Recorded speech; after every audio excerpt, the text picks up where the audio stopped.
Why are diamonds so expensive? You already know the answer. They are rare. They are hard to find. They come from deep inside the earth. All of that feels true. It is also mostly wrong. Diamonds are not rare. There are so many of them that the price should have crashed 100 years ago.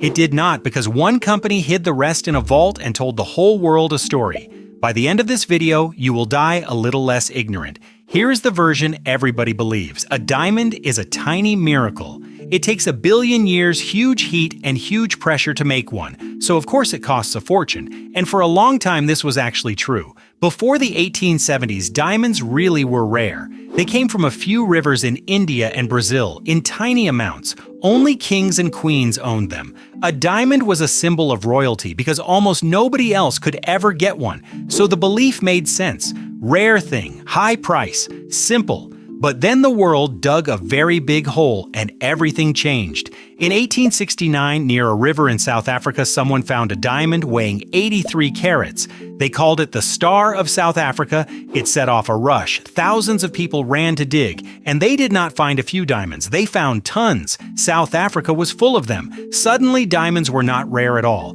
By the rules of the market, the price should have fallen through the floor. More supply, lower price. That is how everything works. But a man named Cecil Rhodes had a better idea. If diamonds were everywhere, he would simply own all of them.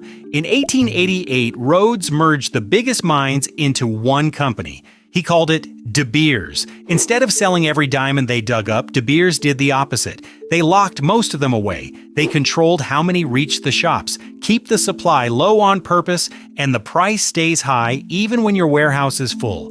Later, a man named Ernest Oppenheimer took over and said the quiet part out loud. The only way to keep a diamond valuable, he explained, is to make it scarce, not to find fewer, to release fewer. For most of the next 100 years, De Beers controlled around 80 to 85% of the world's rough diamonds. They were not selling a rock, they were selling a shortage they built themselves. Controlling supply keeps the price high, but it does not make people want the thing. And in the 1930s, people were not really buying. Diamond sales were falling. A ring was seen as a waste of money. So in 1938, De Beers hired an American advertising agency called N.W. Ayer. Their job was not to sell diamonds, it was to change what a diamond means. They aimed at young couples and quietly wrote a new rule. A real man proves his love with a diamond ring. There was no such tradition before. They invented it. Then, in 1947, a tired copywriter named Frances Garrity was almost asleep at her desk.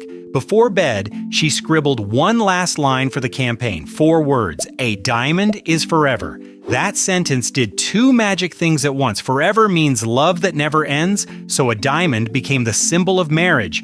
But forever also means you keep it forever, you never sell it. And if nobody ever resells their diamond, the market is never flooded with cheap secondhand ones. The old rings stay in drawers instead of crashing the price. One slogan protected the whole system. It worked better than anyone dreamed. Diamond sales in the United States jumped 55% in just a few years. Then the agency added the last touch. How much should a ring cost? They told men to spend 1 month of salary. Later, they pushed it to 2, even 3 months, a number they made up that millions of people still obey today. So why are diamonds expensive? Not because they are rare, they are not. They are expensive because one company buried the extra supply and one 4-word slogan made you feel you must buy one and never sell it. The price is not for the stone, it is for the story. And that is the greatest marketing trick in history. Now you can die knowing. New questions every week. Subscribe. Learn it before you die. No pressure.